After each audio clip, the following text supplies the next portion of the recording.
ಕರುನಾಡು times ಚಾನೆಲ್ನಲ್ಲಿ ಸುದ್ದಿ ಮತ್ತು ಜಾಹೀರಾತು ನೀಡಲು ಈ ನಂಬರ್ಗೆ ಕರೆ ಮಾಡಿ.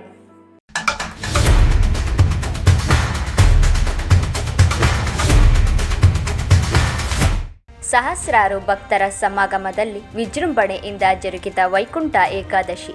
ಬೆಂಗಳೂರು ದಕ್ಷಿಣ ಜಿಲ್ಲೆಯ ಚನ್ನಪಟ್ಟಣ ತಾಲೂಕಿನ ಕರಿಯಪ್ಪನದೊಡ್ಡಿ ಗ್ರಾಮದಲ್ಲಿರುವ ಚಿಕ್ಕ ತಿರುಪತಿ ಎಂದೇ ಹೆಸರಾದ ಶ್ರೀ ಲಕ್ಷ್ಮೀ ವೆಂಕಟೇಶ್ವರ ದೇವಾಲಯದಲ್ಲಿ ನಡೆದ ವೈಕುಂಠ ಏಕಾದಶಿಯಲ್ಲಿ ಹಲವಾರು ಗಣ್ಯರು, ಅಧಿಕಾರಿಗಳು, ಜಿಲ್ಲೆಯ ಭಕ್ತರಷ್ಟೇ ಅಲ್ಲದೆ ಹೊರ ಜಿಲ್ಲೆಯ ಭಕ್ತರು ಆಗಮಿಸಿ ಪೂಜೆಯಲ್ಲಿ ಪಾಲ್ಗೊಂಡಿದ್ದರು.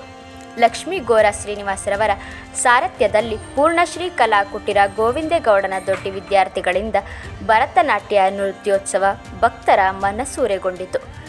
ವಿವಿಧ ಭಕ್ತರ ತಂಡಗಳು ನಾಟ್ಯ, ಭಕ್ತಿಗೀತೆ, ಭಜನೆ ಸೇರಿದಂತೆ ವಿವಿಧ ಪ್ರಕಾರಗಳಲ್ಲಿ ಭಗವತ್ ಸೇವೆ ಮಾಡಿದರು. ಇದು ಕರಿಯಪ್ಪನದೊಡ್ಡಿ ಮತ್ತು ಮುನಿಯಪ್ಪನದೊಡ್ಡಿ ಎಂಬ ಅವಳಿ ಗ್ರಾಮಗಳ ಪಕ್ಕದಲ್ಲಿ ಪ್ರತಿ ವರ್ಷವೂ ತುಂಬಾ ವಿಜೃಂಭಣೆಯಿಂದ ಈ ರಥೋತ್ಸವ ಜರುಗ್ತಿದೆ. ಅದೇ ರೀತಿ ನಮ್ಮ ಪೂರ್ಣಶ್ರೀ ಕಲಾಶಾಲೆ ಗೋವಿಂದೇಗೌಡನ ದೊಡ್ಡಿಯಿಂದ ನನಗೊಂದು ಅವಕಾಶ ಕೊಟ್ಟಿದ್ರು.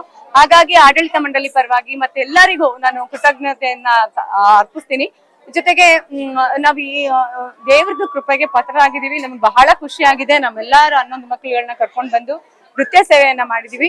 ಹಾಗಾಗಿ ಅಕ್ಕಪಕ್ಕ ಜನಗಳೆಲ್ಲರೂ ಕೃತಾರ್ಥರಾಗ್ತಿದ್ದಾರೆ. ಭಗವಂತನ ಸೇವೆ ಅಂದ್ರೆ ಇನ್ನು ಕಡಿಮೆ ಅಲ್ಲ. ನಿಜವಾಗ್ಲೂ ವೈಕುಂಠ ಏಕಾದಶಿ ಅಂದ್ರೆ ನಾವು ದೊಡ್ಡ ಬಾಗಿಲು ತಕೊಂಡೇ ಒಳಗಡೆ ಹೋದ್ವಿ ಅಂತ ಹೇಳ್ಬೋದು. ಬಹಳ ಖುಷಿ ಆಯ್ತು ಸರ್. ಇದು ಬಹಳ ವರ್ಷದಿಂದ ನಡೀತಾ ಇದೆ. ಇದು ಅಂದ್ರೆ ಚಿಕ್ಕ ತಿರುಪತಿ ಅಂತಾನೆ ಫೇಮಸ್ ಆಗಿದೆ. ಹಾಗಾಗಿ ಇದು ಬೆಳಗಿನ ಜಾವ 4 ಗಂಟೆನೂ 3 ಗಂಟೆ 3:30 ಸ್ಟಾರ್ಟ್ ಆಗಿದೆ. 3 ಗಂಟೆಯಿಂದ ಸ್ಟಾರ್ಟ್ ಆಗಿದೆ ಅನ್ಸುತ್ತೆ. 3 ದಿನ ಇದು ಜರುಗ್ತಾ ಇದೆ.